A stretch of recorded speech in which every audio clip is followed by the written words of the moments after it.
فلا أقسم بمواقع النجوم وإنه لقسم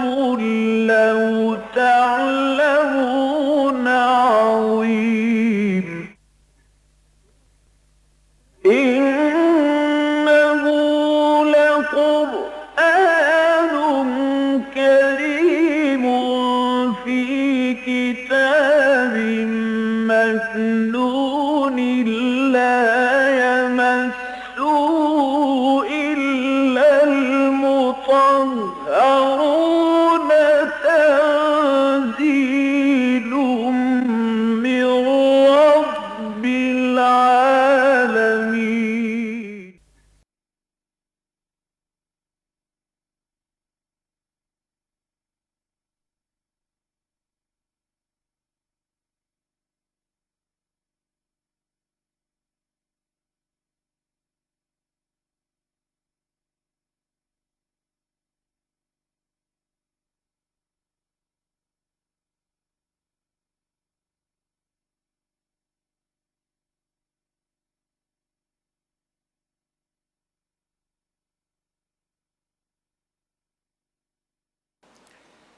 ہم سورہ آل عمران کے 15 رکوع پڑھ چکے ہیں، اب 16واں رکوع آج سے شروع کر رہے ہیں۔ اعوذ باللہ من الشیطان الرجیم، بسم اللہ الرحمن الرحیم۔ یا ایھا الذین آمنوا ان تطیعوا الذین کفروا یردوکم علی اعقابکم فتنقلبوا خاسرین بل اللہ مولاکم وہو خیر الناصرین۔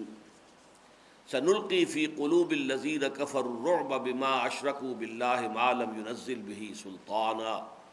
ومأواہم النار وبئس مثوى الظالمین۔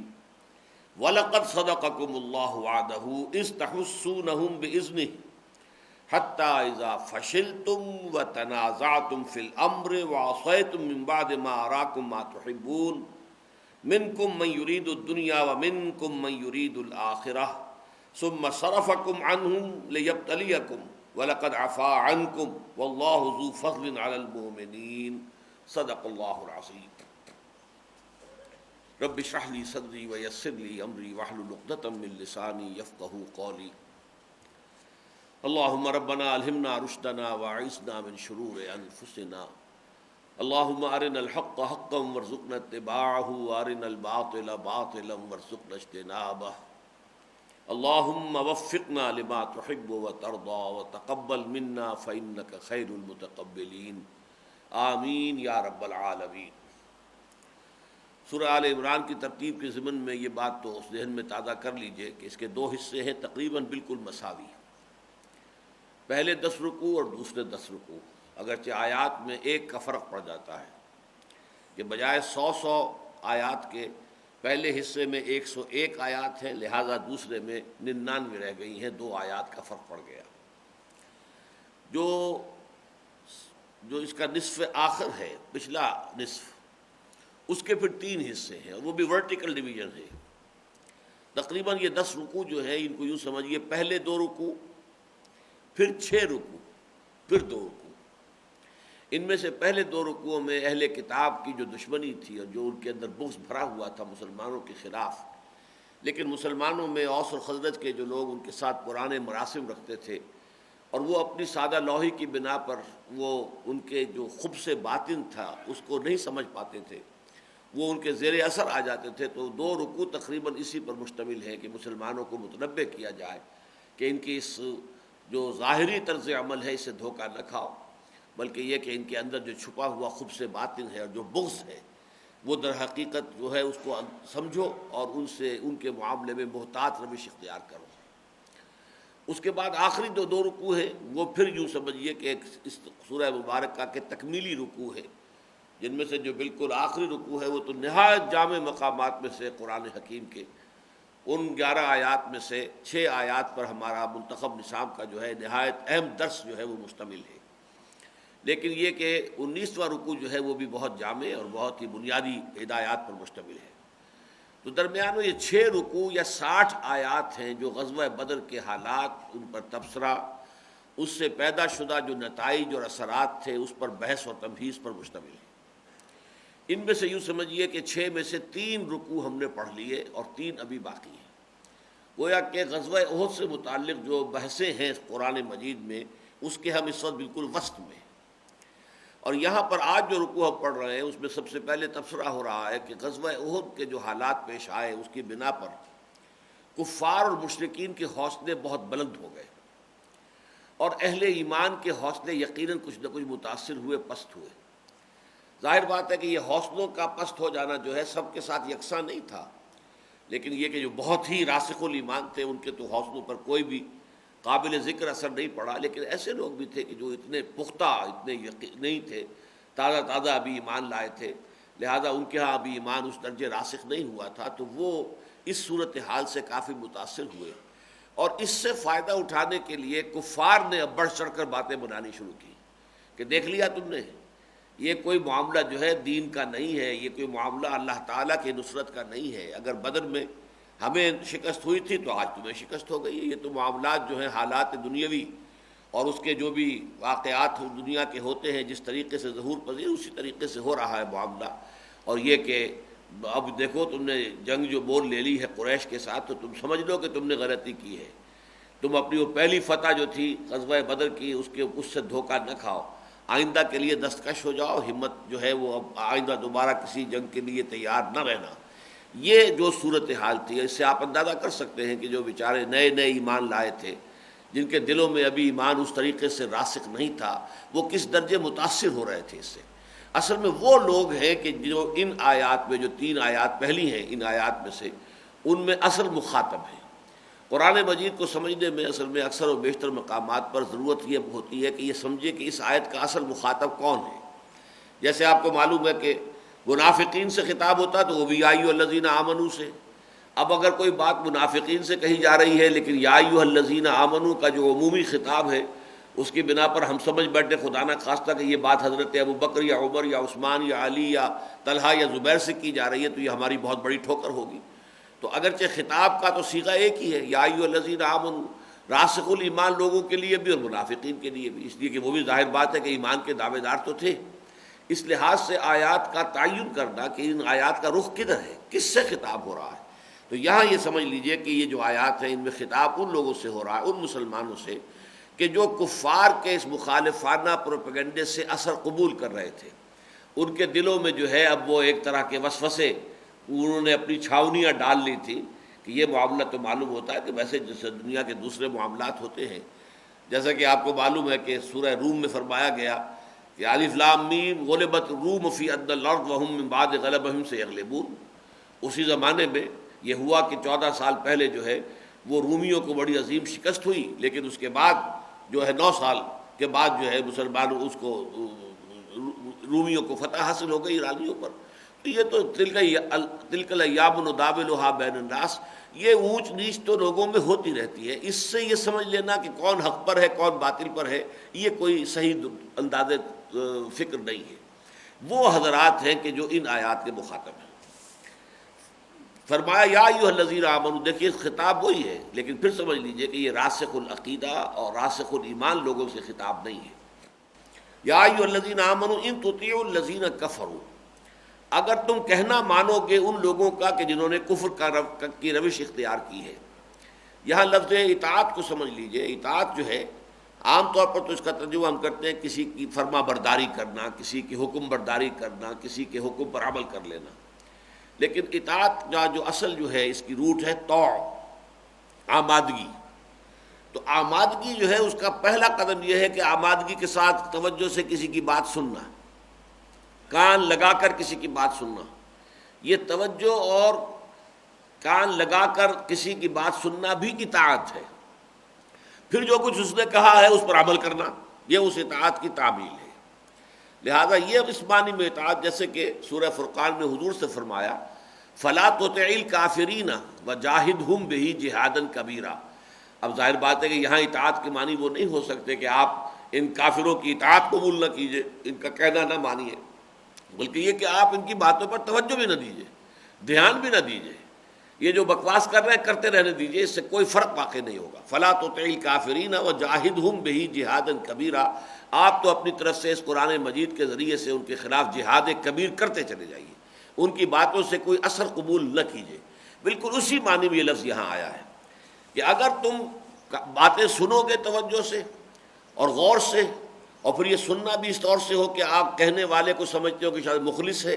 یہ بات جو کہہ رہا ہے یہ واقعتاً اپنے دل کی گہرائیوں سے کہہ رہا ہے، یہ اپنے جو کہ معافی الضمیر میں جو کچھ ہے واقعتاً اسی کی صحیح ترجمانی کر رہا ہے، اور یہ الدین و النصیحہ پر عمل کر رہا ہے، تو ظاہر بات ہے کہ اس کا امکان بڑھ جائے گا کہ آپ اس کی بات جو ہے وہ آپ کے دل میں جا کر ٹھک جائے اور آپ اس کے اوپر عمل کرنا شروع کر دیں. تو یہاں یہ فرمایا گیا کہ ان کی باتوں پر توجہ نہ دو. ان تطیعوا الذین کفروا، اگر تم ان کی باتیں دھیان سے سنو گے اور توجہ دو گے ان پر، یردوکم علی اعقابکم، تو یہ تو تمہیں واپس پھیر کر لے جائیں گے تمہاری ایڑیوں کے بل، تمہیں واپس لوٹا کر کفر میں لے جائیں گے. فتنقلبوا خاسرین، اور پھر تم ہو کر رہ جاؤ گے، لوٹ جاؤ گے خسارہ پانے والوں میں. اللہ نے ایمان کے ذریعے سے تمہیں خسارہ پانے والوں میں سے نکالا ہے. والعصر ان الانسان لفی خسر الا الذین آمنوا وعملوا الصالحات وتواصوا بالحق وتواصوا بالصبر. تو یہ جو پوری نوع انسانی خسارے میں ہے، گھاٹے میں ہے، بربادی اس کا مقدر ہے، اس سے اللہ نے تمہیں مستثنیٰ کر دیا کہ تمہیں ایمان کے راستے پر گامزن کر دیا. بل اللہ یمن علیکم ان ہداکم للایمان ان کنتم صادقین، اگر تم اسلام لائے ہو تو اگر خلوص کے ساتھ لائے ہو تو اللہ کا احسان مانو کہ اس نے تمہیں ایمان کی شاہراہ پر ڈال دیا. اب خلوص کے ساتھ ادھر چلو گے تو ایمان حقیقی تک بھی تمہاری رسائی ہو جائے گی. تو فرمایا کہ تم جیسے اس خسارے سے نکلے ہو، اگر ان کی باتیں سنو گے تو دوبارہ وہ تمہیں اسی خسارے میں، اسی جہنم کے گڑھے میں کہ ہم تو ڈوبے ہیں صنم تم کو بھی لے ڈوبیں گے، یا اپنے ساتھ تمہیں بھی برباد و تباہ کر کے چھوڑیں گے. بل اللہ مولاکم، اللہ تمہارا مولا ہے. اس یقین کو کسی درجے میں بھی اپنے دل میں کمزور نہ ہونے دو. اونچ نیچ یہ اللہ کی حکمت کے مطابق ہوتی ہے. کسی وقت وہ سزا دیتا ہے، جیسے کہ ہم پچھلے درس میں دیکھ چکے ہیں کہ اسے اس کی حکمت ہے کہ وہ تمہیز کرتا ہے. بحث و تمہیز کے درس کی میں نے وضاحت کی تھی. بحث و تمہیز، پہلے کسی مسئلے کو کریدنا، اس کے کیا کیا پہلو ہیں، اس میں تنقیحات کیا کیا ہیں، علیحدہ علیحدہ کر دینا، پھر ان کے اندر سفٹنگ ہوتی ہے، علیحدہ علیحدہ کر دینا، دودھ کا دودھ پانی کا پانی، یہ تمحیص ہے. اللہ چاہتا ہے کہ حقیقی مومن اور منافقوں کے درمیان چھانٹی ہو جائے. اور یہ لفظ آج کے بھی اگر ہم وہاں پہنچ گئے اس آیت تک تو پھر ایک اور معنی میں بھی تمحیص آئے گا کہ جو واقعی منافق تو نہیں ہے صادق الایمان، لیکن اس صدق ایمان کے ساتھ ابھی ان کے دلوں میں کچھ دنیا کی محبت، کچھ مال کی محبت، کچھ اولاد کی محبت، یا جاہ کی محبت، اقتدار کی محبت، اگر کن محبتوں کی کوئی ملاوٹ ہے، امپیورٹیز ابھی ان کے ایمان کے ساتھ کہیں ملوث ہیں، شامل ہیں، تو ان کے ایمان کو خالص کرنا، اس میں سے ان ملاوٹوں کو نکال دینا. لیمحص ما فی قلوبکم، تاکہ اللہ تعالیٰ پوری طرح پاک کر دے ان ملاوٹوں سے اس شے کو جو تمہارے دلوں میں ہے. تمہارے دلوں میں ایمان ہے لیکن ابھی اس ایمان میں کچھ آمیزش ہے، کچھ دنیا کی محبت، کچھ مال کی محبت، کچھ اولاد کی محبت، یہ بھی کچھ نہ کچھ ابھی لگی لپٹی ہے اس میں ہے. اگرچہ ایمان ہے، پختہ ہے، لیکن یہ چیزیں جو ہے ابھی اس کے اندر ہیں، ان میں سے ان کو نکال کر پاک کر دینا. یہ بھی در حقیقت اسی آزمائش کی ایک حکمت ہے، مقصد ہے. آزمائش ہوگی تبھی ہوگا، بھٹی میں آپ سونے کو ڈالیں گے تبھی اس کا میل کچیل علیحدہ ہوگا اور زر خالص علیحدہ ہو جائے گا. لہذا اس کی بنا پر کہیں تمہیں یہ خیال ہو جائے کہ اللہ تمہارا ولی نہیں ہے، اللہ تمہارا مددگار اور پشپناہ نہیں ہے، تو معاذ اللہ یہ ایمان کے منافی ہوگی. اللہ ولی الذین آمنوا یخرجہم من الظلمات الی النور، یہ سورہ بقرہ میں ہم پڑھ چکے ہیں. آیت الکرسی کی فوراً بعد اللہ تو ولی ہے اہل ایمان کا. اللہ جو ہے پشت پناہ ہے، مددگار ہے، حمایتی ہے. اس کی پشت پناہی میں، اس کے مددگار ہونے میں، اس کے حمایتی ہونے میں کبھی کسی درجے میں بھی کوئی شک و شبے کی آلائش اپنے دلوں میں مت آنے دو. بل اللہ مولاکم وہو خیر الناصرین، اور وہ بہترین مدد کرنے والا ہے. سنلقی فی قلوب الذین کفروا الرعب. اب دیکھیے کس قدر یہ میں نے پس منظر جو آپ کے سامنے رکھ دیا تھا، اب اس میں آیات جو ہے کس طرح کی ابھر کر سامنے آ رہی ہے، نکھر کر سامنے آ رہی ہے. ان قریب ہم ان کافروں کے دلوں میں روب ڈال دیں گے، یعنی اثر نو وہ روب ان کے اندر پڑ جائے گا. وقتی طور پر ضرور ہوا ہے کہ غزوہ احد کے حالات و واقعات سے ان کے اوپر جو ایک مرعوبیت طاری ہو گئی تھی اسلام کی، اس میں قدرے کمی ہوئی ہے، اور جو ان کی مرعوبیت ہو گئی تھی اس کے ساتھ ساتھ جو ففتھ کالمسٹ عنصر تھا مسلمانوں کے اندر، جو ایجنٹ تھے کفار کے منافقین، وہ بھی مرعوب ہو گئے تھے. ان کو بھی یوں سمجھیے کہ ان کو بھی سبق مل گیا تھا. لیکن اب یہ کہ عارضی طور پر ان کی زبانیں کھل گئی ہیں اور بڑے وہ بڑھ چڑھ کر باتیں بنا رہے ہیں اور تمہیں بدل کرنے کی فکر کر رہے ہیں، کوشش کر رہے ہیں. لیکن تم جو عنقریب یہ ایک عارضی سا وقفہ ہے جو ہم نے ڈالا ہے تاکہ تمہاری آزمائش ہو جائے، تاکہ اس آزمائش کے نتیجے میں سفٹنگ ہو جائے، خالص اور ناخالص ذرا علیحدہ علیحدہ ہو جائے. تو فرمایا سنلقی فی قلوب الذین کفروا الرعب، عنقریب ہم، گویا کہ وہ پہلے بھی رعب پڑ چکا تھا، جو غزوہ بدر کے بعد رعب پڑا تھا، جو دھاک بن گئی تھی، دھاک بیٹھ گئی تھی مسلمانوں کی، محمد الرسول اللہ والذین معہ کی پورے ملک عرب کے اندر. اب اس میں عارضی طور پر تھوڑی سی کمی آئی تو ہے، لیکن عنقریب ہم دوبارہ اس صورتحال کو اسی کی طرف لوٹا دیں گے. سنلقی فی قلوب الذین کفروا الرعب بما اشرکوا باللہ ما لم ینزل بہ سلطانا، بس سبب اس کے کہ انہوں نے شرک کیا، شریک ٹھہرایا اللہ کے ساتھ، جس کے لیے اللہ تعالیٰ نے کوئی سند نہیں اتاری. مرعوب ہونے کا اور خائف ہونے کا اصل سبب شرک ہے. ایک انسان موحد ہے، اللہ وہی ہوگا جو اللہ چاہے گا، اور کچھ نہیں ہو سکتا، کوئی میرا کچھ نہیں بگاڑ سکتا جب تک کہ اللہ تعالیٰ کا اذن نہ ہو. اور اللہ میرا مولا ہے، ہوا مولاکم، وہ تمہارا مولا ہے، ہوا مولانا، وہ ہمارا مولا ہے. لن یصیبنا الا ما کتب اللہ لنا، ہوا مولانا. ہمیں کس بات سے ڈرا رہے ہو بھائی اے منافقو؟ ہم پر تو کوئی مصیبت آ ہی نہیں سکتی سوائے اس کے جو ہمارے پروردگار نے فیصلہ کر دیا ہو، اور وہ ہمارا مولا ہے. اس کی طرف سے جو شے آئے، سر تسلیم خم ہے جو مزاج یار میں آئے، جو اللہ کی طرف سے آئے اس کے لیے ہم تیار ہیں. ہماری گردنیں جھکی ہوئی ہے. تو خنجر آزمائی، یہ میرا سر سلامت ہے، وہ اس کے اوپر جو بھی میرا دوست خنجر آزمانا چاہتا ہے آزمائے، میں نے تو اپنے آپ کو اس کے حوالے کر دیا ہے. تو اس اعتبار سے فرمایا ما سنلقی فی قلوب الذین کفروا الرعب بما اشرکوا باللہ. لیکن ظاہر بات ہے اس میں شرک ہے. وہ سمجھتا ہے کہ کسی نہ کسی کے اندر اور بھی طاقت ہے، وہ اپنی طاقت کی بنا پر مجھے نقصان پہنچا سکتا ہے. ہمارا کلمہ کیا ہے؟ لا حول ولا قوت الا باللہ. کوئی نہ بھلائی کی طاقت ہے نہ برائی کی، مگر اللہ تعالیٰ کے اذن سے. جیسا کہ ایک حدیث میں آتا ہے کہ اے میرے بچے اس حقیقت کو اپنے ذہن نشین کر لے، دنیا کے تمام انسان جمع ہو جائیں کہ تجھے کوئی نقصان پہنچا دیں، نہیں پہنچا سکتے مگر صرف وہی کچھ جس کا فیصلہ اللہ نے کر دیا. اور اگر پوری دنیا کے لوگ جمع ہو جائیں کہ تمہیں کوئی فائدہ پہنچا دیں، نہیں پہنچا سکتے مگر اتنا ہی جتنا کہ اللہ کی طرف سے طے ہو جائے. تو گویا کہ اصل میں النافع الضار، نفع پہنچانے والا، یہ اللہ کے اسماء میں سے النافع، نفع پہنچانے والا، الضار ضرر پہنچانے والا. النافع بھی وہی ہے اور الضار بھی وہی ہے، المعز بھی وہی ہے، المذل بھی وہی ہے، اٹھانے والا بھی وہی ہے اور نیچے گرانے والا، الرافع بھی وہی ہے اور الخافض بھی وہی ہے، گرانے والا بھی اٹھانے والا بھی، عزت دینے والا بھی ذلت دینے والا وہی ہے. اس اعتبار سے جو شخص موحد ہوگا حقیقتاً اسے خوف کس کا؟ اس پر کسی کا رعب نہیں پڑ سکتا. کوئی مجھے کوئی غضب پہنچا سکتا ہی نہیں ہے جب تک کہ اللہ کا اذن نہ ہو. اللہ میرا مولا ہے، ہوا مولانا، لن یصیبنا الا ما کتب اللہ لنا، ہوا مولانا. ہمیں اس کا کوئی افسوس نہیں، کوئی رنج نہیں، کوئی فکر نہیں، کوئی تشویش نہیں. تو سنلقی فی قلوب الذین کفروا الرعب بما اشرکوا باللہ ما لم ینزل بہ سلطانا. اب دیکھیے شرک میں دو چیزیں عام طور پر آتی ہیں. ما لم ینزل بہ سلطانا نمبر 1، ما لیس لہم بہ من علم نمبر 2. کسی چیز کو شریک ٹھہرا دینا جس کے لیے اللہ نے کوئی سند نہیں اتاری. اگر اللہ نے سند اتاری کہ میں نے فلاں کو بھی اپنی حکومت میں شریک کیا ہوا ہے، اسے بھی کچھ اختیارات دے رکھے ہیں، تو ظاہر بات ہے پھر تو ہم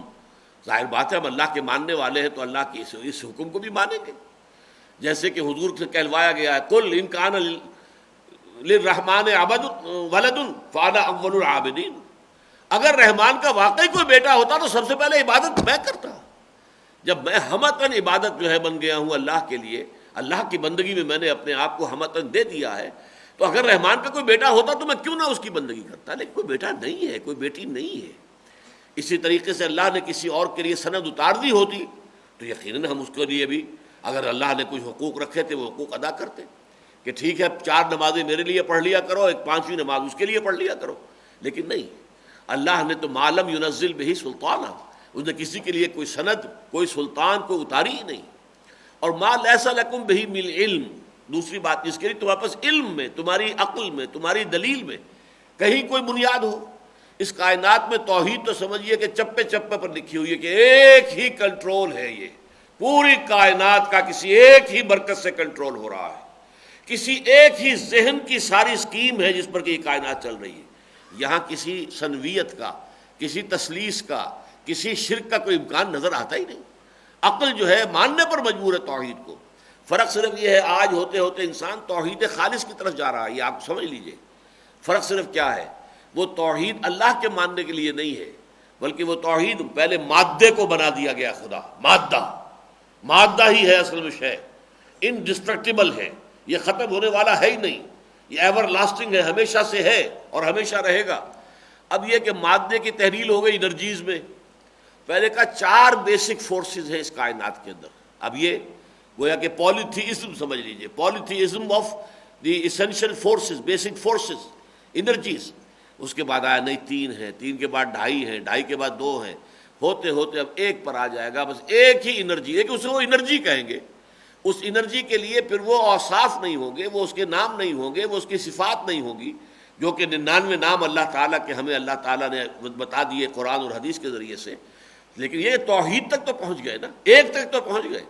ہوتے ہوتے یہ ساری جو کثرت تھی وہ تحلیل ہو کر اور ایک توحید کے اندر تبدیل ہوتی چلی جا رہی ہے۔ کائنات اس توحید کی طرف جو ہے کشاں بڑھ رہی ہے، ذہن انسانی بھی اس توحید کی طرف جو ہے وہ گویا کہ بڑھنے پر مجبور ہے۔ تو ما لم ینزل بہ سلطانہ نمبر 1، اور ما لیس لکم بہ من علم، تمہارے پاس کوئی علمی بنیاد ہی نہیں ہے، کسی اور کے شریک ہونے کے لیے کوئی دلیل ہی نہیں ہے۔ ومأواہم النار، اور ان کا ٹھکانہ آگ ہے، وبئس مثوى الظالمین، اور یقیناً ظالموں کے لیے وہ بہت ہی برا ٹھکانہ ہے، بہت ہی برا جو ہے وہ جائے پناہ ہے۔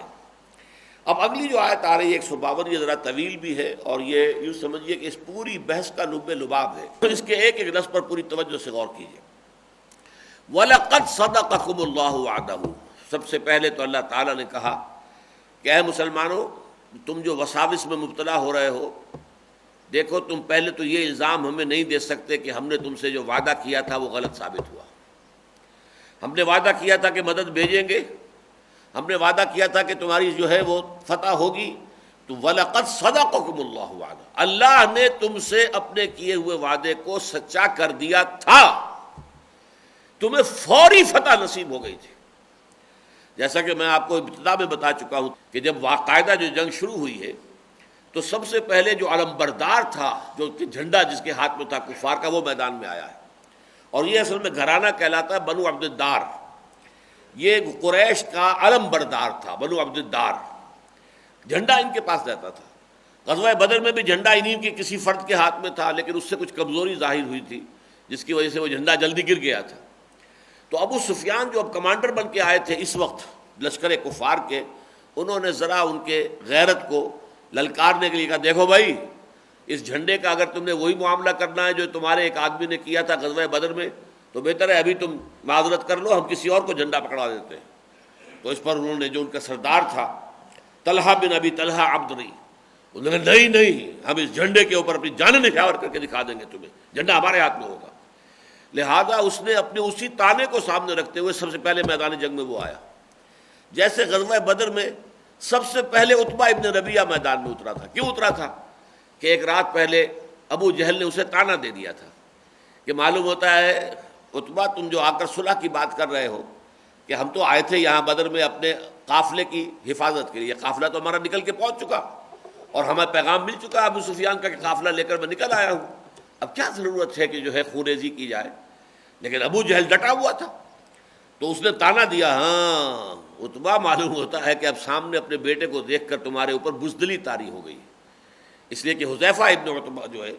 وہ تو وہاں پر ساتھ تھے، سامنے موجود تھے، حضور کے ساتھ ہی تھے، صحابی تھے، اس لیے یہ خیال ہوا۔ تو اس کو انہوں نے کہا اچھا تو کل پتہ چل جائے گا کہ کون بزدل ہے کون نہیں ہے۔ یہ تانا اسے کھا گیا۔ تو اگلے روز پہلی مرتبہ میدان جنگ میں سب سے پہلے وہ آیا اپنے بیٹے کو لے کر اور اپنے بھائی کو لے کر، شیبہ اپنا بھائی اور بیٹا ولید ابن عتبہ، اور تینوں جو ہے واصل جہنم ہوئے مسلمانوں کے ہاتھوں۔ اسی طرح یہ جو تھا طلحہ ابن ابی طلحہ عبدری، اس نے بھی جب یہ طعنہ جو ہے سنا تھا، اس لیے سب سے پہلے میدان میں آیا، اور وہ اتنا ہٹا کٹا لہیم اور شہیم اور بہت ہی تناور قسم کا انسان تھا کہ جب وہ مبارزت کے لیے آیا ہے اونٹ کے اوپر سوار ہو کر، تو پھر یہ کہ اکثر کچھ صحابہ جو ہیں ادھر ادھر کچھ اور دیکھنے لگے کہ کون مقابلہ کرتا ہے۔ حضرت زبیر رضی اللہ تعالیٰ عنہ عشرہ مبشرہ میں سے ایک ہے، حضور کے سانڈو بھی ہیں، یعنی جنہیں ہم کہتے ہیں ہم زلف۔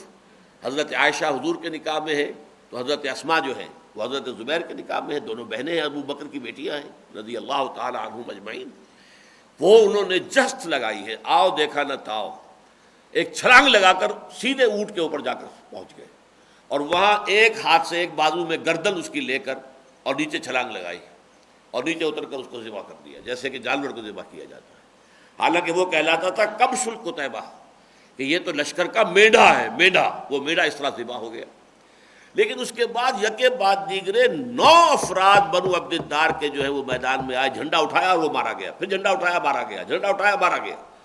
پورا کا پورا گھرانہ ختم ہو گیا۔ انہوں نے اپنی وہ بات تو پوری کر کے دکھا دی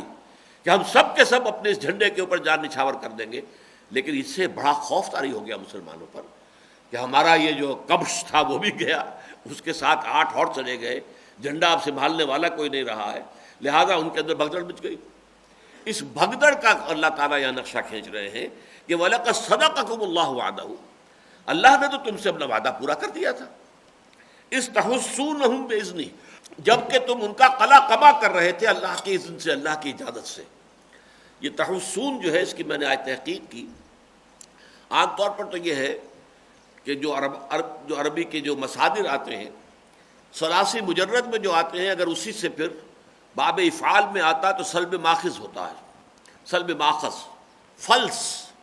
پیسہ روپیہ، افلاس پیسہ نہ ہونا، مفلسی کے معنی آدمی جو ہے درہم و دینار نہیں ہے۔ اسی طریقے سے سلب ماخذ جو ہے باب افعال کا ایک خاصہ ہے، لیکن یہ لفظ جو ہے اس کے برعکس ہے، اس میں سلب ماخذ ہے ثلاثی مجرد میں، اور مثبت چیز ہے ثلاثی مزید فی میں سے باب افعال میں۔ احسا یحس، اس کے معنی ہے کسی کی قوت کا لوہا مان لینا، محسوس کر لینا پوری طریقے سے کہ میرے مقابلے میں جو ہے وہ بہت طاقتور ہے، اور میرے کیے کچھ نہیں بن نہیں پڑ رہا میرے کچھ کیے، یہ کیفیت ہوگی تو احسا کا لفظ آئے گا، یہ باب افعال سے آئے گا۔ اذ احسا عیسیٰ منہم الکفر، سورہ آل عمران ہی میں وہ آیات جو ہم پڑھ چکے ہیں، جب حضرت عیسیٰ علیہ السلام نے یہودیوں کے کفر کو شدت سے محسوس کیا اور معلوم ہوا ان کی طاقت بہت مضبوط ہے، ان کے علماء جو ہے، ان کا جو بھی مرکزی نظام ہے، ان کا جو چیف ربائی ہے، چیف پریسٹ ہے، اس کا اقتدار پورے طور پر محیط ہے پورے تمام قوم کو، تب انہوں نے ندا لگائی تھی من انصاری اللہ، تو حواریین نے جواب دیا تھا نحن انصار اللہ۔ تو احسا یحسو کے معنی ہے کسی دوسرے کی قوت کا لوہا مان لینا، پوری طرح محسوس کر لینا، اسی سے احساس کا لفظ بنا نا، اردو میں ہم بولتے ہیں مجھے محسوس ہو گیا ہے، میرا یہ احساس ہے، یعنی پوری گہرائی میں اتر کر آپ کو احساس ہو جائے کسی مسئلے کی اہمیت کا، شدت کا۔ لیکن حسا یا حسو باب یہ جو آ رہا ہے ثلاثی مجرد میں، اس کے معنی ہے کسی کے حس کو ختم کر دینا، کسی کو سن کر دینا، کسی کو شل کر دینا، جیسے کہتے بازو شل ہو گئے اور فلاں میرے اعصاب سن ہو گئے، اس طرح کی کیفیت۔ اور اس کا جو مفہوم ہے وہ یہ ہے کسی کا قلع قمع کر دینا۔ استحسونہم باذنہ، جبکہ تم نے اپنے دشمن کو گویا کہ بالکل شل کر دیا تھا، تمہارا دشمن جو ہے وہ ششدر اور حیران ہو کر رہ گیا تھا، جبکہ تم ان کا قلع قمع کر رہے تھے، یا جسے ہم اپنی محاورے میں کہیں گے جبکہ تم انہیں گاجر مولی کی طرح کاٹ رہے تھے۔ 9 ان کے آدمی جو ہیں وہ ایک جھنڈے کے اوپر مارے گئے ہیں یکے بعد دیگرے۔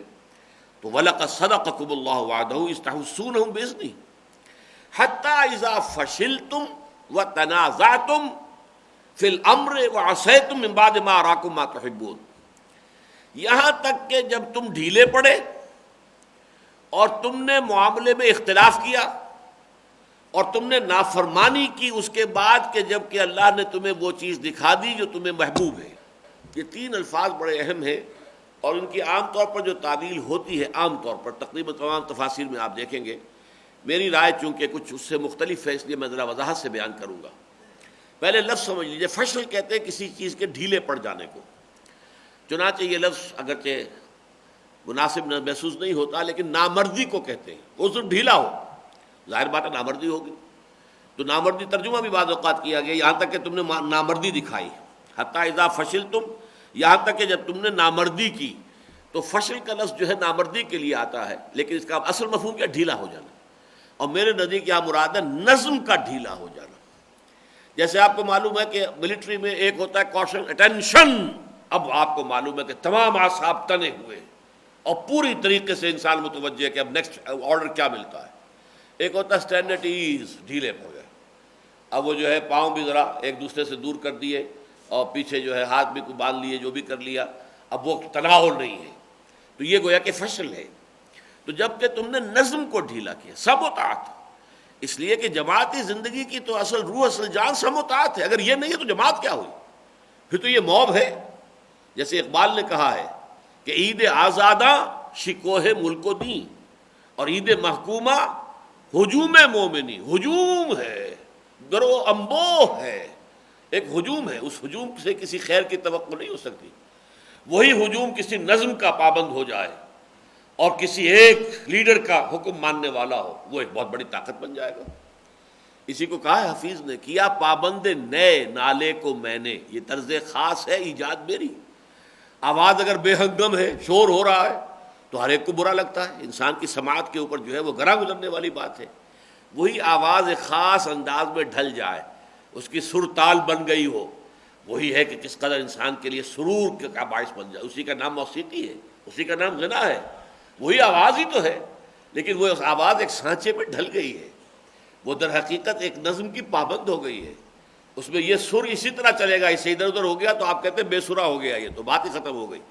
سر ہی صحیح نہیں ہے، اس کا تو سر ہی صحیح نہیں ہے۔ اس حوالے سے آواز بھی اگر بے ہنگم ہے تو وہ ناگوار ہے انسان کے اوپر، لیکن اگر اس کے اندر نظم ہے، موسیقی کا اس کے اندر ردم موجود ہے، اس میں سر موجود ہے، تو وہ آپ کے لیے مسرت کا باعث بنتی ہے۔ اسی طریقے سے کسی ہجوم کے اندر اگر کوئی بدنظمی ہے تو وہ کوئی خیر اس سے وجود میں نہیں آ سکتا۔ ہاں سم و طاعت ہو، اسی لیے آپ کو معلوم ہے کہ بالجماع و سمع و طاعہ انی آمرکم بخمس اللہ امرنی بہن، مسلمانوں میں تمہیں 5 باتوں کا حکم دیتا ہوں، اللہ نے مجھے ان کا حکم دیا ہے، بالجماعت والسمع والطاعت والہجرت والجہاد فی سبیل اللہ، جماعت کی شکل میں رہو، اور جماعت بھی سمع و طاعت والی، listen and obey, whatever the command you have to obey, جو حکم دیا جائے۔ آپ سوال نہیں کر سکتے کہ یہ حکم مجھے کیوں دیا جا رہا ہے، نو۔ ہو سکتا ہے مشاورت ہو رہی ہے تو اس میں تو آپ رائے دیجئے، لیکن جب مشاورت کا وقت نہیں ہے، اب کسی حکم کی صرف جو ہے تنفیذ ہو رہی ہے، وہاں کوئی سوال کرنے کی اجازت نہیں ہوتی، اب تو جو حکم ہے اس کو بجا لاؤ، لہذا تبھی تو کام ہوگا۔ یہ سمع و طاعت جو ہے یہ جان ہے، لیکن اگر وہ نظم ڈھیلا پڑ گیا، اپنے آپ نے جو بھی آپ کا لیڈر ہے یا آپ کا کمانڈر ہے، لوکل کمانڈر، اب ظاہر بات ہے کہ بڑی فوج ہے، اس کے سپریم کمانڈر، غزوہ احد ہو یا بدر ہو یا عذاب ہو، سپریم کمانڈر تو محمد رسول اللہ تھے صلی اللہ علیہ وسلم، لیکن مختلف جو ہے، اب ایک دایاں بازو ہے فوج کا، ایک بایاں بازو ہے، ایک قلب ہے، ایک جو ہے ہراول دستہ ہوتا ہے، ایک کچھ پیچھے لوگوں کو کھڑا کیا جاتا ہے کہ تم انتظار میں رہنا، جب ایمرجنسی کی ضرورت ہوگی تو تب تمہیں کال دی جائے گی، وغیرہ وغیرہ۔ اس ہر حصے کے اوپر ایک کمانڈر ہوتا ہے، آپ اس لوکل کمانڈر کی بات نہیں مانیں گے تبھی نظم ختم ہو گیا۔ اسی لیے حضور نے فرمایا من اطاعنی فقد اطاع اللہ، جس نے میری اطاعت کی اس نے اللہ کی اطاعت کی، ومن عصانی فقد عصى اللہ، جس نے میری نافرمانی کی اس نے اللہ کی نافرمانی کی، ومن اطاع امیری، جس نے میرے معین کردہ مقرر کردہ امیر کی اطاعت کی اس نے میری اطاعت کی، ومن عصى امیری فقد عصانی، اور جس نے میرے معین کردہ امیر کی نافرمانی کی اس نے میری نافرمانی کی۔ یہ حدیث جو ہے بہت اہم ہے۔ اب اس میں کیا ہوا تھا غزوے میں کہ در حقیقت وہ نافرمانی جو ہے وہ لوکل کمانڈر کی ہوئی ہے بالاتفاق، یہ میں بعد میں عرض کروں گا کہ کس کی نافرمانی ہوئی ہے، اس میں جو آراء کیا ہے، لیکن یہ کہ بہرحال یہ بھی اگر لوکل کمانڈر کی بھی، حضرت عبداللہ ابن جبیر ابن نعمان انصاری دوسی بدری رضی اللہ تعالی عنہ، ان کی کمان میں تھے وہ 50 تیر انداز، یہ کمانڈر تھے لوکل، جو اس درے پر معمور کر دیے گئے تھے کہ یہاں سے تم نے نہیں ہٹنا ہے، چاہے تم یہ دیکھو کہ ہم سب ہلاک ہو گئے اور ہماری ناشوں کو جو ہے وہ پرندے نوچ نوچ کر کھا رہے ہیں، گدھ ہیں، کوے ہیں، ہماری ناشوں کے اوپر لگے ہوئے، تب بھی تم نے یہاں سے نہیں ہلنا ہے۔ یہ حکم دے کر حضور نے وہاں 50 جو ہے تیر اندازوں کو مقرر کیا تھا، لیکن یہ کہ ان کے حکم کی خلاف ورزی ہوئی، یہ ہے نظم کا ڈھیلا ہو جانا۔ حتی اذا فشلتم، یہاں تک کہ جب تم ڈھیلے پڑے، یعنی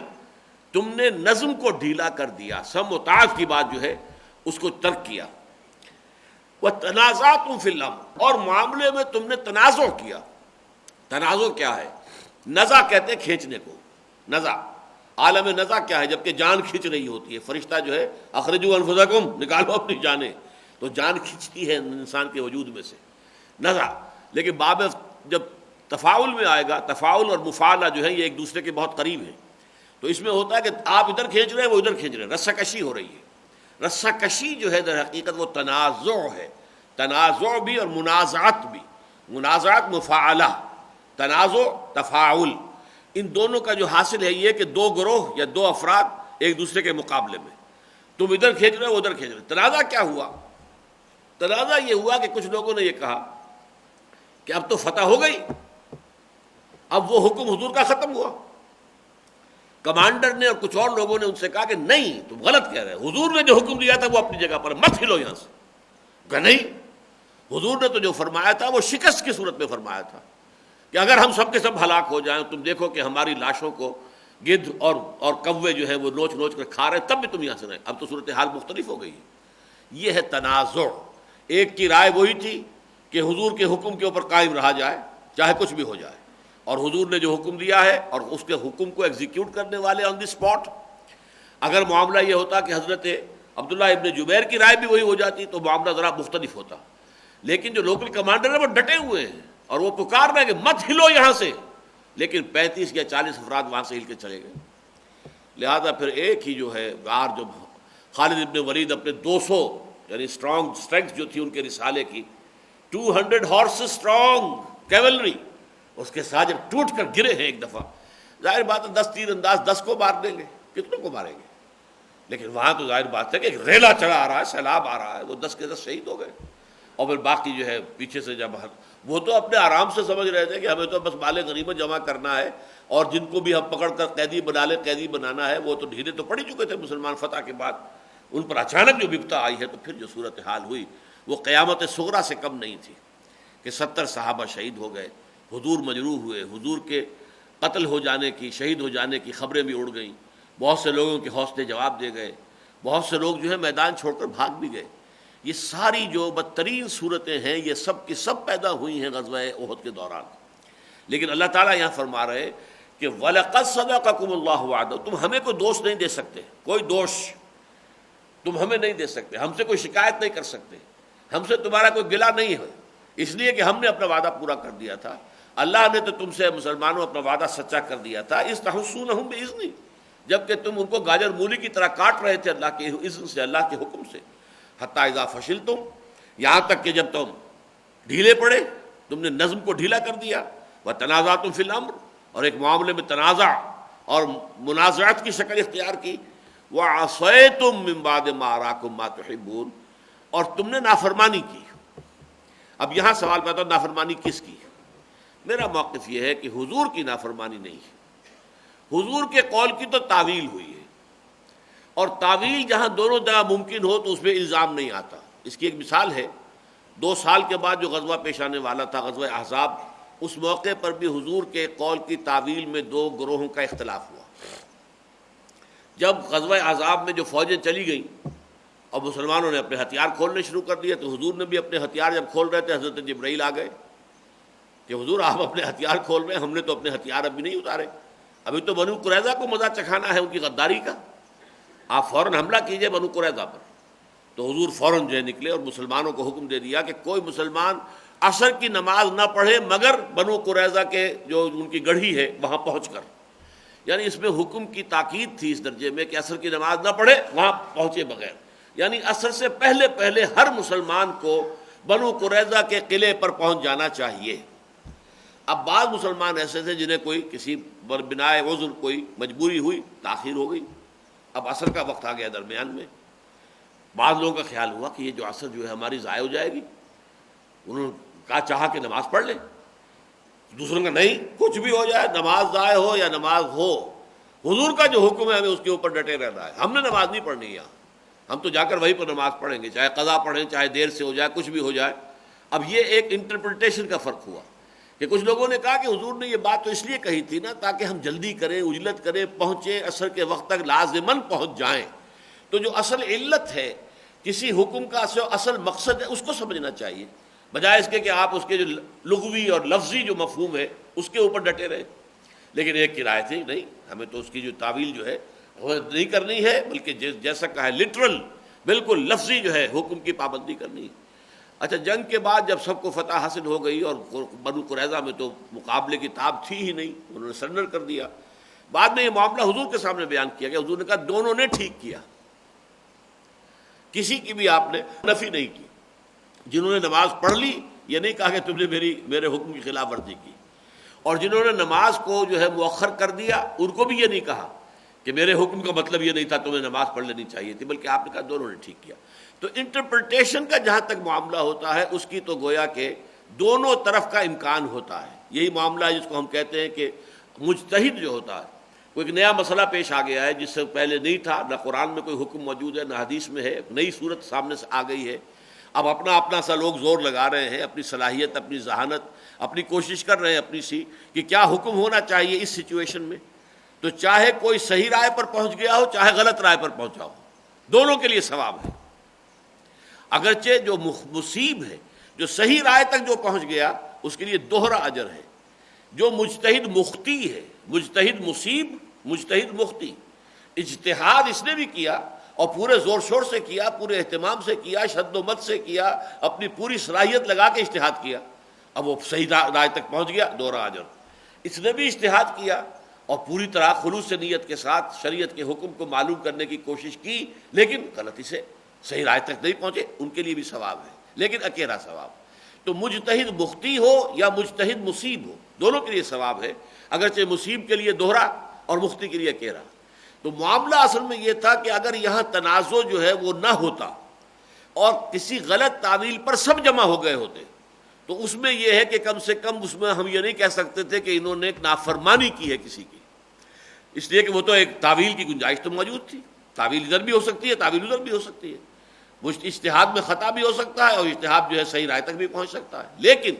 یہاں مسئلہ یہ رہا کہ لوکل کمانڈر جو ہے وہ اس پر مصر ہے کہ مت ہلو یہاں سے، من اطاعنی فقد اطاع اللہ ومن عصانی فقد عصى اللہ ومن اطاع امیری فقد اطاعنی ومن عصى امیری فقد عصانی۔ حضرت عبداللہ ابن جبیر ابن نعمان انصاری رضی اللہ تعالیٰ عنہ وہ ڈٹے ہوئے کہ نہیں، تو حضور کے حکم کی تو میں نہیں کہتا کہ یہاں خلاف ورزی ہوئی ہے، معصیت جو ہے رسول فرمان نبوی کی نہیں ہے، لیکن جو لوکل کمانڈر ہے اس کی چونکہ نافرمانی ہوئی ہے، اور حضور کے قول مبارک کے مطابق اپنے لوکل امیر، لوکل کمانڈر کی نافرمانی بھی گویا کہ حضور کی نافرمانی بنتی ہے، اس لیے انڈائریکٹلی وہ حضور کی نافرمانی بھی کہی جا سکتی ہے۔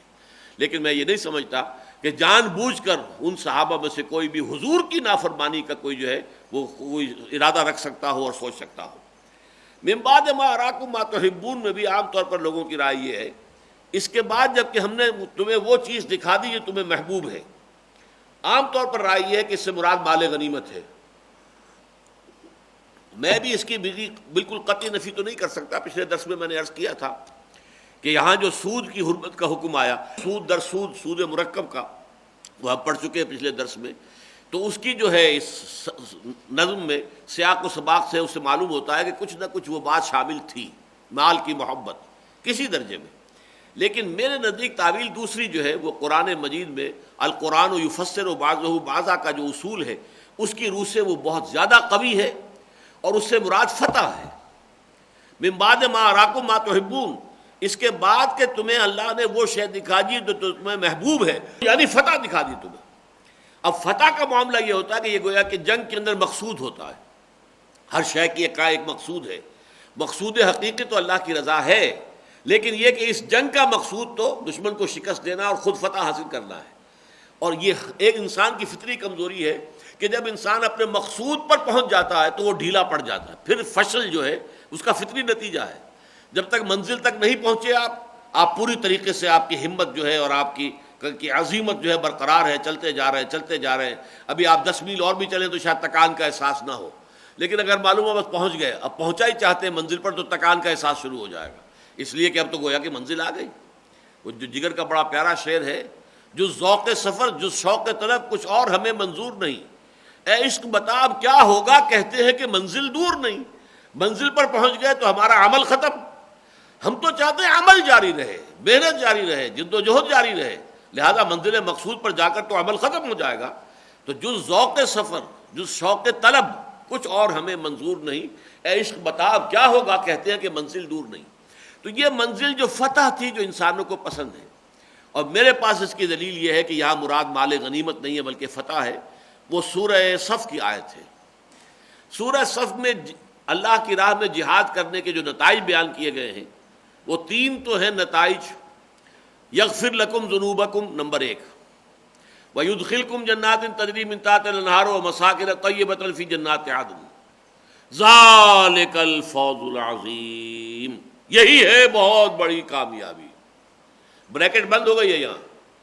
ذَلِکَ هُوَ الْفَوْزُ الْعَظِیم کی بریکٹ بند ہو گئی۔ یغفر لکم ذنوبکم وَيُدْخِلْكُمْ جَنَّاتٍ تَجْرِی مِن تحتہا الْأَنْہَارُ وَمَسَاکِنَ طَیِّبَةً فِی جَنَّاتِ عَدْنٍ، 3 چیزوں کے بعد بریکٹ بند، ذالک الفوز العظیم۔ اس کے بعد وَأُخْرَىٰ تُحِبُّونَهَا نصر من اللہ وفتح قریب، اور ایک اور شے جو تمہیں بہت محبوب ہے، یعنی اللہ تعالیٰ کے ہاں وہ اس کا کوئی تعلق کامیابی ناکامی سے نہیں ہے، لیکن انسان اپنی فطری کمزوری کی وجہ سے طبع بشری کی بنا پر اس کو اہمیت دیتا ہے۔ تمہیں محبوب یہ بھی ہے کہ فتح حاصل ہو جائے، وَأُخْرَىٰ ایک اور شے تُحِبُّونَهَا جس کو محبوب رکھتے ہو، جس سے تم محبت کرتے ہو، نصر من اللہ وفتح قریب، وہ یہ بشارت ہے کہ اب اللہ کی مدد آیا چاہتی ہے اور فتح جو ہے تمہاری قدم بوسی کیا چاہتی ہے۔ یہ جو ہے اخریٰ تحبونہا فتح قریب، یہ ہے جو یہاں پر آپ سمجھیے من بعد ما اراکم ما تحبون، جب اللہ نے تمہیں وہ شے دکھا دی تمہیں پسند ہے۔ اس کا مطلب کیا ہے، ذرا تجزیہ کیجئے۔ دیکھیے ہم بھی اللہ کا فضل جس پر بھی ہے اور جتنا بھی ہے، وہ اپنی زندگی جو ہے لگا چکا ہے اللہ تعالیٰ کے دین کی اقامت کی جد و جہد میں، یا لگا رہا ہے، لگائے ہوئے ہے۔ اس میں اصل تو مقصود کیا ہے، آخرت کی فلاح، کامیابی، اللہ راضی ہو جائے، اللہ تعالیٰ جنت میں داخل فرما دے، جہنم سے ہمیں بچا لے، یہ ہمارے اصل نصب ہے۔ لیکن دنیا میں کامیابی، واقعی ہم اپنی آنکھوں سے دیکھ لیں کہ اسلامی نظام قائم ہو گیا، واقعی ہمارے ہی ہاتھوں یہ منزل جو ہے کامیابی کے آخری مرحلے کو پہنچ جائے، یہ بھی ایک خواہش دبی ہوئی ہوتی ہے، اور یہ خواہش بسا اوقات پھر انسان کو بڑے غلط راستے پر ڈال دیتی ہے۔ فرض کیجئے کہ آپ نے پوری طریقے سے غور و فکر کر کے علی وجہ البصیرت ایک راستہ معین کیا کہ منزل مقصود تک پہنچنے کا یہ راستہ ہے، اور اس راستے پر چلتے ہوئے آپ کو محسوس ہوا کہ یہ منزل جو ہے تو قریب نہیں آ رہی۔ عبداللہ شاکر کی ایک نظم کے الفاظ مجھے یاد آئے، 1951 میں انہوں نے انتخابات جو ہوئے تھے پروونشل اسمبلی کے، جماعت نے اس میں حصہ لیا تھا، تو دولتانہ صاحب کے جو خواہشات تھیں اور جو ان کے اندازے تھے اس کی تعبیر کی تھی فارسی میں کہ وزارت پنجابی میں، وزارت پنجابے والی لینی ضرور ہے، اکھیاں تھی نیڑے نیڑے قدماں تھی دور ہے۔ تو آنکھوں سے تو بہت نزدیک نظر آ رہی ہے وزارت جو ہے پنجاب کے، قدموں سے دور ہے۔ یہی معاملہ جب کسی اسلامی تحریک کے کارکنوں کا ہوتا ہے کہ ہم نے جو راستہ طے کیا تھا اس کا سغرا خبرا تو درست ہے، راستہ تو یہی ہے، جائیں جاست، طریقہ کار تو یہی ہے، لیکن پہنچ نہیں پا رہے، تو پھر آدمی نہ پہنچ پانے پر اگر یہ کہ وہ غور کرتا ہے اچھا کوئی راستہ ہک اور کرک جسے کہتے ہیں، جیسے کہ ہاکی والا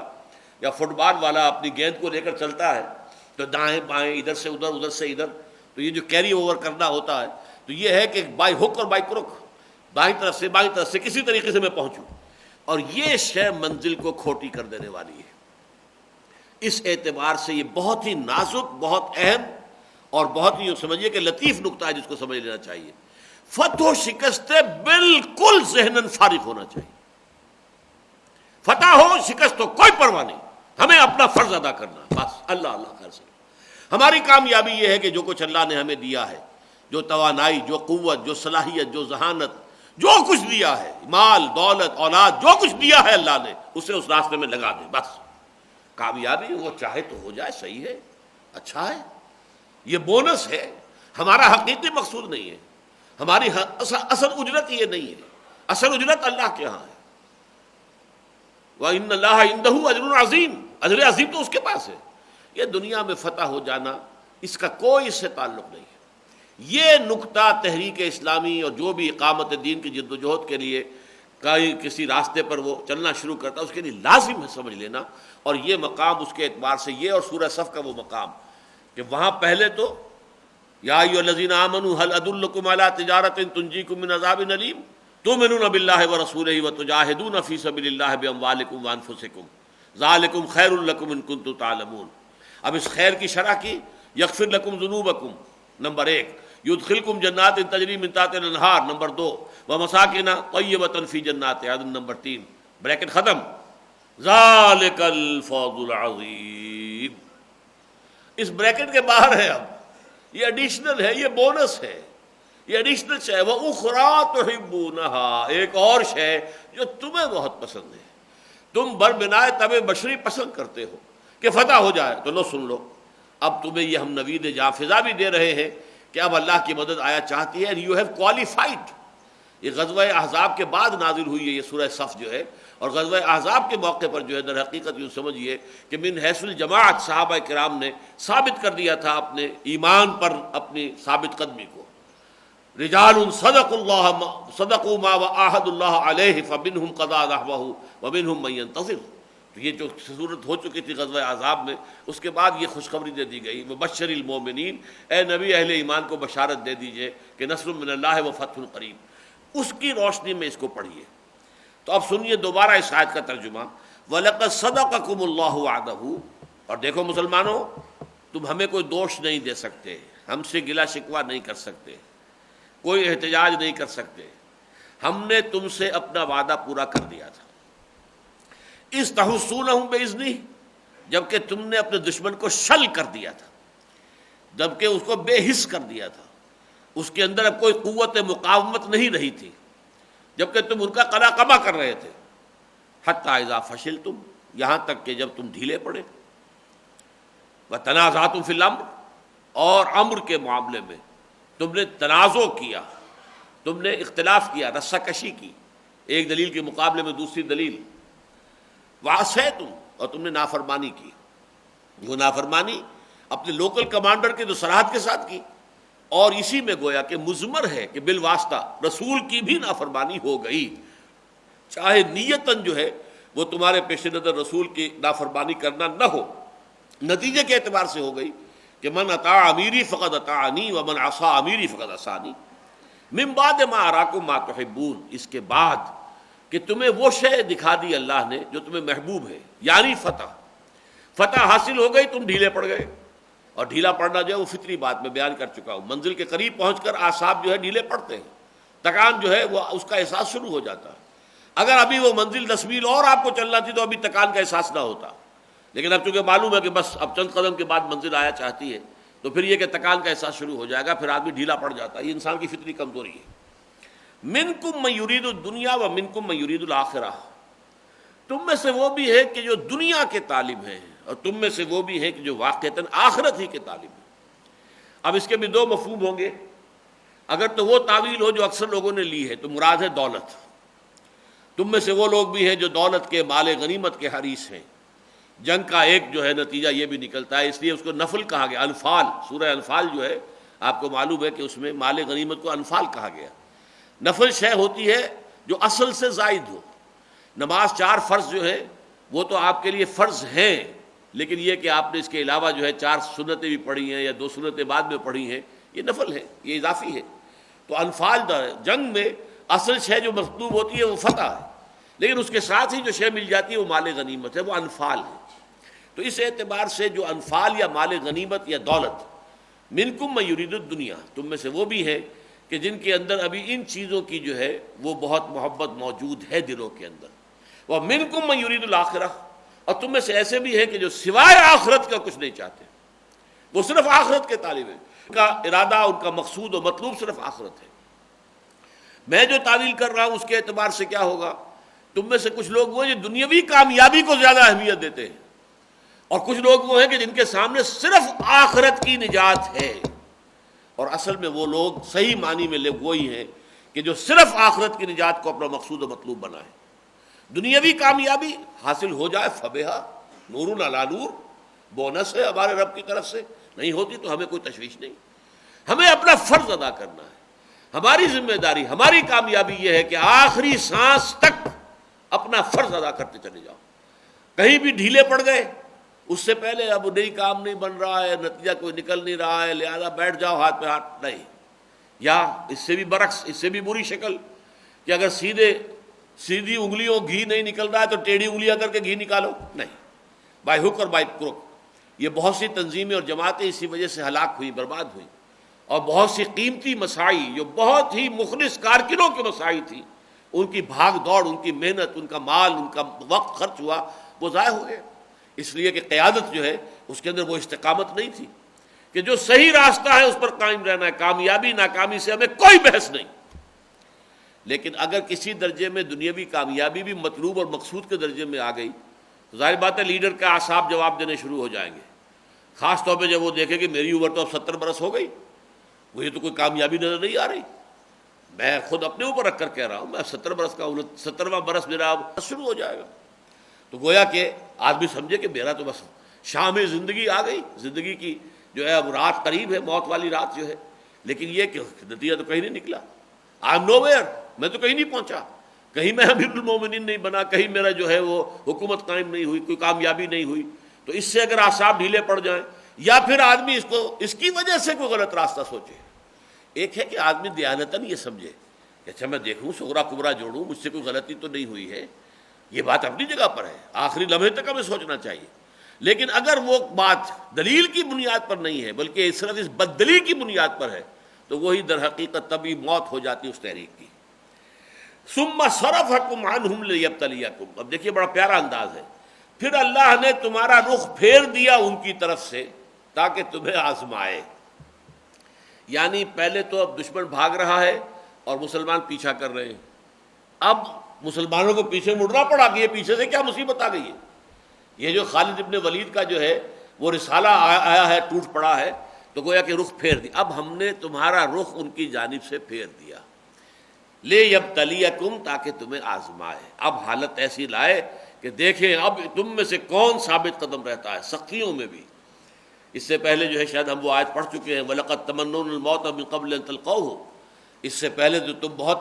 موت کی آرزویں کیا کرتے تھے، شہادت کی آرزو، اس سے پہلے کہ موت سے ملاقات ہو۔ فَقَدْ رَأَيْتُمُوهُ وَأَنْتُمْ تَنظُرُونَ، اب تم نے دیکھ لیا، موت بڑی کڑوی شے ہے،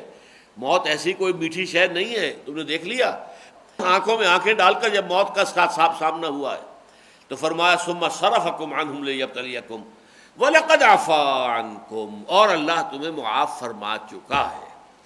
جو بھی خطا ہو گئی، جو بھی غلطی ہو گئی، کنڈون کر دیا ہے اللہ تعالیٰ نے، تمہاری خطاؤں سے درگزر کیا ہے، اس کی کوئی باز پرس آخرت میں اب نہیں ہوگی۔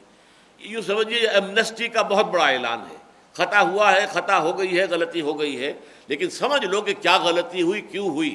تاکہ آئندہ تو ایک سے ایک کڑا امتحان آنے والا ہے۔ ابھی عشق کے امتحان اور بھی ہیں، ستاروں سے آگے جہاں اور بھی ہیں، تو تمہیں اپنے رینکس کے اندر دیکھ لینا چاہیے کہ کہاں کہاں رکھنے ہیں، کہاں کہاں کوتاہی ہے، کہاں کہاں کمزوری ہے۔ واللہ ذو فضل علی المؤمنین، اور اللہ تعالیٰ اہل ایمان پر تو بہت فضل کرنے والا ہے۔ اس اعتبار سے جو ہے کہ اللہ تمہارا ولی ہے، مددگار ہے، یہ جو عارضی سی شکست اس نے دی ہے اس میں بھی اس کی حکمتیں ہیں جو موجود ہیں، لیکن یہ کہ اللہ تعالیٰ جو ہے اہل ایمان کے حق میں بہت فضل والا ہے۔ بارک اللہ لی ولکم فی القرآن العظیم ونفعنی وإیاکم بالآیات والذکر الحکیم۔